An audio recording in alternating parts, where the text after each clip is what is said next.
Assalamualaikum warahmatullahi wabarakatuh. Halo teman-teman semuanya. Kalian lagi pada apa nih untuk hari ini? Mungkin ada yang lagi tiduran sambil main HP, atau sambil scroll TikTok gitu, atau buka Instagram kalian, atau mungkin ada yang lagi nugas ngejar deadline tugas tapi sambil dengerin musik. Nah, di sini saya akan menjelaskan ke kalian semua apa sih paradigma sosiologi dalam ilmu sosial itu, dan siapa saja tokoh-tokoh yang berkaitan dalam paradigma sosiologi dalam ilmu sosial kali ini. Mungkin kalian sudah mendengar paradigma sosiologi dalam ilmu sosial ini melalui podcast Sosiologi Kopi yang dibawakan oleh Bapak Saifuddin selaku dosen pengampu dari mata kuliah kita kali ini, yaitu dasar-dasar ilmu sosial. Nah, tapi sebelum kita mulai pembahasan kali ini, izinkan saya untuk memperkenalkan diri saya.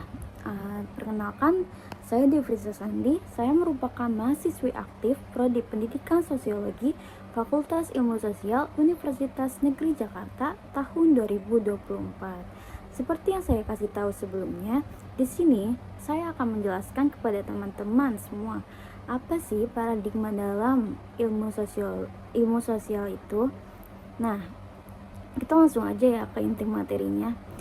Kira-kira teman-teman ada yang tahu atau ingat gak paradigma sosiologi itu?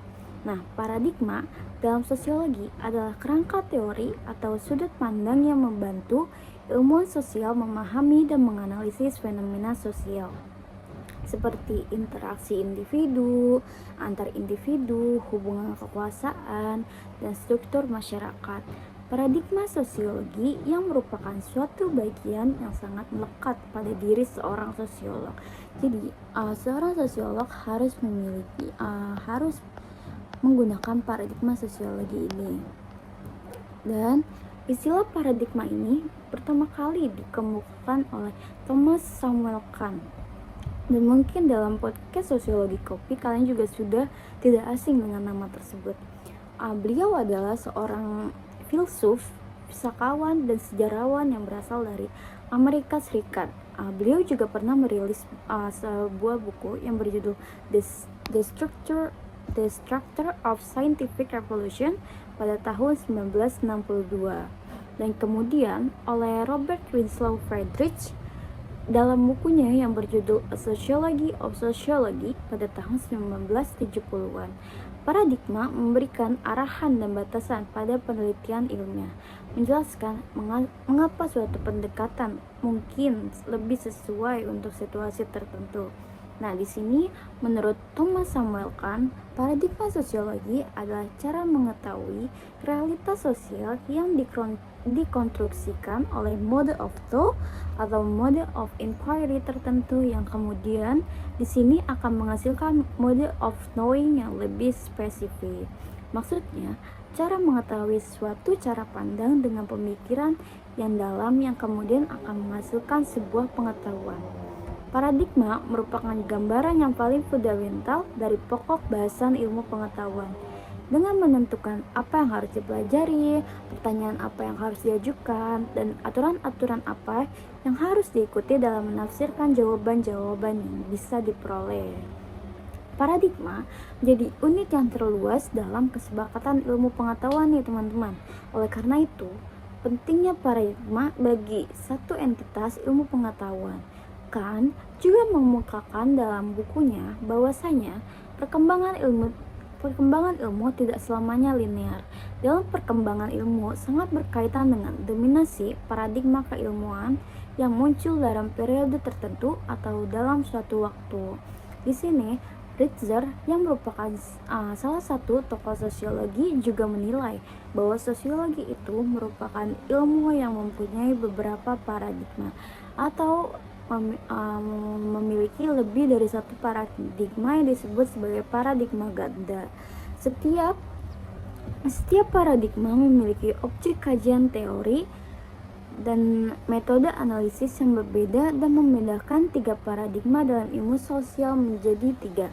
Yang pertama ada paradigma faktor sosial. Kira-kira teman-teman pada tahu gak paradigma fakta sosial itu apa? Nah, paradigma fakta sosial memiliki makna yang berbeda dengan realitas sosial. Salah satu perkembangan fakta sosial merupakan sumbangsi pemikiran Durkheim yang didasari atas karyanya The Rules of Sociological Method dan Suicide. Durkheim berpendapat bahwa sosiologi harus mempelajari masyarakat dengan pendekatan ilmiah, di mana fakta sosial harus dianalisis seperti objek-objek dalam ilmu alam. Ia mendorong penelitian empiris dan mengusulkan agar sosiolog mengamati fakta sosial dengan ketelitian. Sebelumnya maaf ya teman-teman kalau sekiranya backgroundnya agak berisik karena ada pembangunan di sini. Lalu melalui studi fakta sosial, sosiologi dapat mengidentifikasikan pola-pola perilaku dan struktur sosial yang membentuk perilaku secara individu, serta memahami dampak dari perubahan sosial terhadap stabilitas masyarakat. Lalu, paradigma fakta sosial ini dirintis sebagai antitesis Auguste Comte. Nah, kalian mungkin teman-teman sosiologi tidak asing ya dengan nama-nama seperti Auguste Comte ini. Auguste Comte merupakan bapak sosiologi dan juga Herbert Spencer yang merupakan salah satu sosiolog dari Inggris. Comte dan Spencer berpendapat bahwa dunia ide dan pokok bahasan dalam sosiologi. Namun tidak dengan Durkheim teman-teman. Durkheim beranggap bahwa dunia ide adalah konsepsi pikiran dan bukan sesuatu yang dapat dipandang. Durkheim membangun fakta sosial sebagai dinding pemisah antara objek kajian sosiologi dengan ilmu filsafat. Fakta sosial merupakan barang yang nyata dan bukan merupakan ide. Durkheim juga memaparkan bahwa pokok bahasan sosiologi harus memusatkan pada studi fakta sosial yang terdiri dari struktur sosial dan institusi sosial, seperti norma-norma, nilai, adat istiadat yang bersifat memaksa di bawah kehendak manusia. Durkheim juga membedakan fakta sosial menjadi dua jenis. Yang pertama ada fakta sosial material, yang merupakan elemen-elemen konkret yang bisa diamati dalam kehidupan sosial, seperti institusi, hukum, dan struktur sosial. Contohnya adalah lembaga pendidikan, undang-undang, organisasi, dan tata ruang masyarakat. Yang kedua ada fakta sosial non material. Fakta sosial non material ini berkaitan dengan nilai norma, kepercayaan, atau perasaan yang bersifat abstrak dan tidak dapat dilihat secara langsung, tetapi tetap mempengaruhi individu. Contohnya dari fakta sosial non material adalah moralitas, adat istiadat, dan kepercayaan religius. Dan di sini Durkheim juga menjelaskan ada beberapa ciri yang membedakan fakta sosial dari fenomena individu. Di antaranya yang pertama ada eksternalitas. Fakta sosial berasal dari luar diri individu, sehingga bukan hasil dari pemikiran atau kehendak pribadi, tetapi dari struktur dan budaya masyarakat. Yang kedua adalah kekuasaan yang memikat atau bisa disebut kekuasaan yang memaksa. Fakta sosial memiliki kekuatan yang mengikat individu untuk bertindak sesuai dengan norma atau aturan masyarakat. Dan yang ketiga ada umum dan kolektif. Fakta sosial bersifat kolektif dan berlaku untuk seluruh anggota masyarakat, bukan hanya individu tertentu. Jadi seluruh anggota masyarakat berkaitan nih dan ikut serta dalam fakta sosial ini. Yang keempat adalah bersifat objektif. Fakta sosial tidak dipengaruhi oleh kehendak atau preferensi individu. Fakta ini hadir secara objektif dalam kehidupan sosial. Nah, di sini juga ada beberapa contoh fakta sosial yang mempengaruhi individu, yaitu norma sosial. Norma sosial menjadi salah satu contoh karena ketentuan yang mengatur perilaku anggota masyarakat. Yang kedua ada moralitas, aturan atau nilai yang berkaitan dengan baik atau buruknya dalam masyarakat. Dan yang ketiga ada hukum dan peraturan. aturan yang dibuat secara formal atau institusi untuk mengatur perilaku masyarakat. Dan yang keempat, ada bahasa dan simbol. Bahasa menjadi salah satu fakta sosial yang menjadi sarana komunikasi dan pemahaman bersama dalam masyarakat. Yang kedua, setelah paradigma fakta sosial, kita juga memiliki paradigma definisi sosial, yaitu pendekatan dalam sosiologi yang menekankan pada cara individu memberikan makna dan mendefinisikan situasi sosial melalui interaksi dan pengalaman mereka sehari-hari. Paradigma ini menganggap bahwa realitas sosial dibangun oleh individu melalui interaksi, bukan ditentukan secara mutlak oleh struktur sosial eksternal. Ini berarti bahwa apa yang dianggap sebagai kenyataan atau kebenaran adalah hasil dari proses sosial dan makna yang disepakati bersama. Paradigma definisi sosial banyak dipengaruhi oleh pemikiran Max Weber dan konsep interaksionisme simbolik yang dikembangkan oleh para pemikir seperti George Herbert Smith dan Herbert Blumer. Contoh dari penerapan paradigma definisi sosial diantaranya yaitu yang pertama ada interaksi di tempat kerja. Di lingkungan kerja, individu mendefinisikan situasi berdasarkan peran mereka.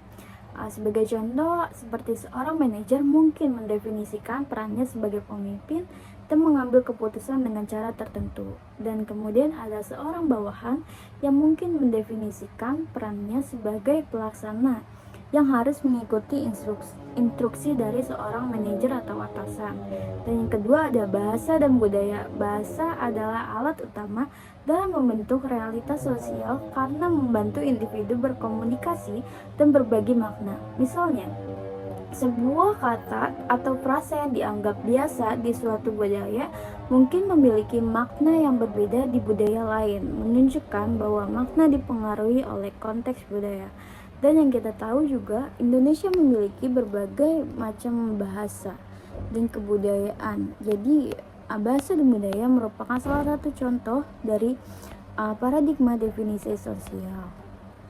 Lalu kita ke paradigma selanjutnya yaitu paradigma perilaku sosial. Di sini artinya adalah pendekatan dalam sosiologi yang meneliti tindakan atau perilaku individu dalam konteks sosial dan pengaruh lingkungan sosial terhadap perilaku tersebut.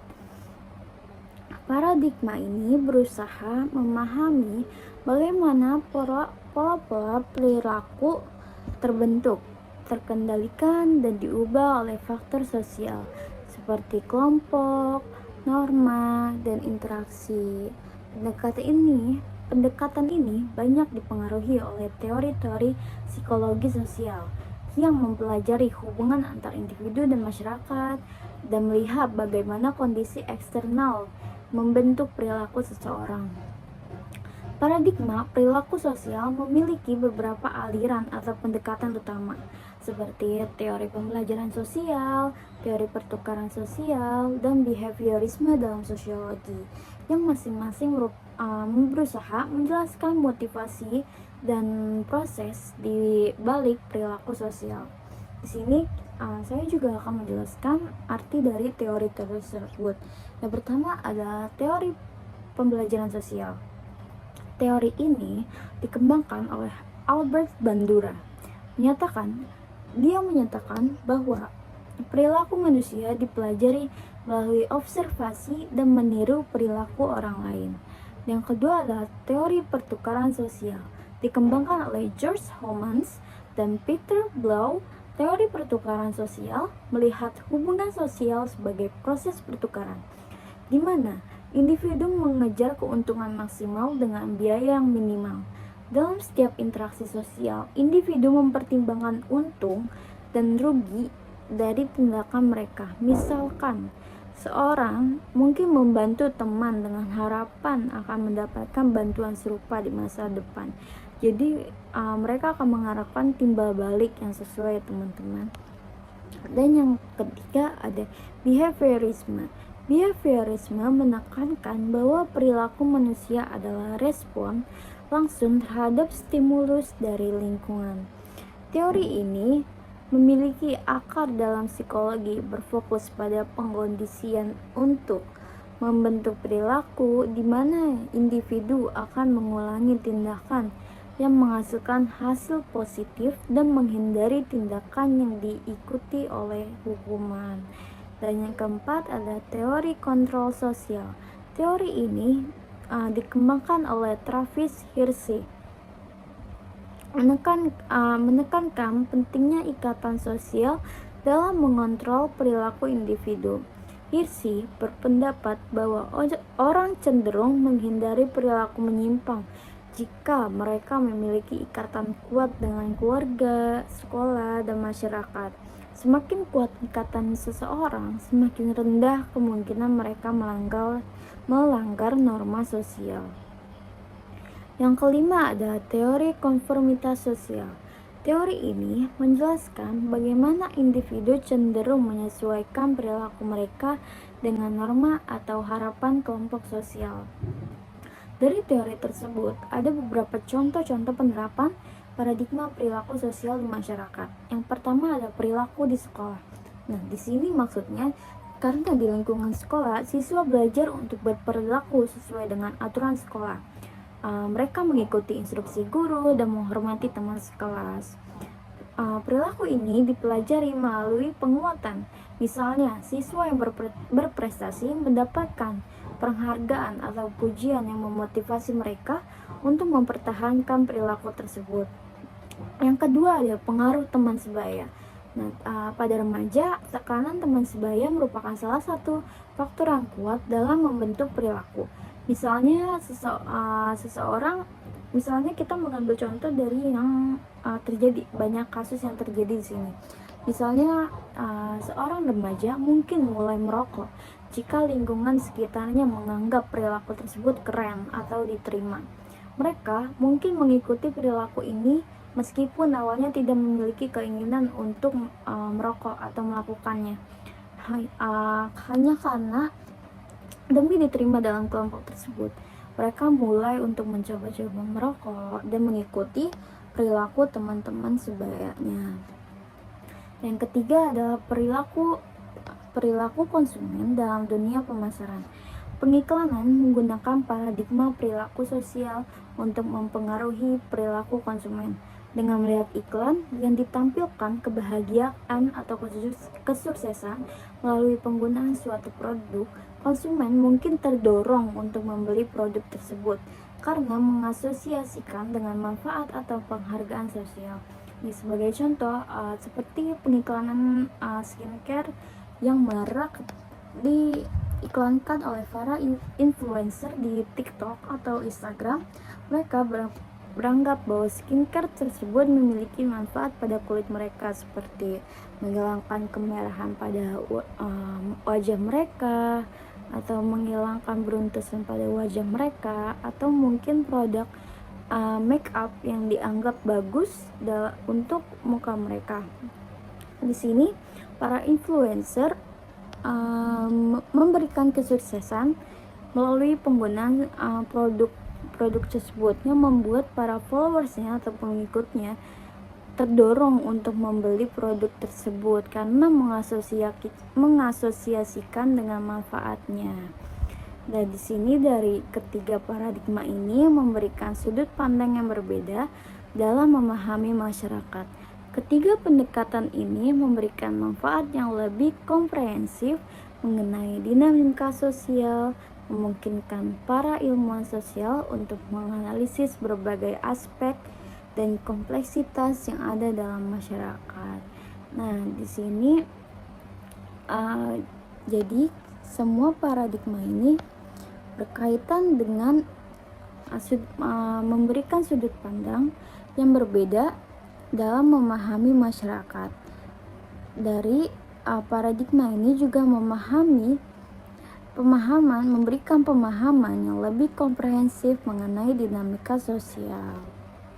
Jadi segitu dulu untuk materi kali ini. Maaf jika terdapat salah-salah kata atau mungkin ada perkataan saya yang teman-teman kurang mengerti atau kurang berkenan untuk didengar, saya mohon maaf. Terima kasih. Wassalamualaikum warahmatullahi wabarakatuh.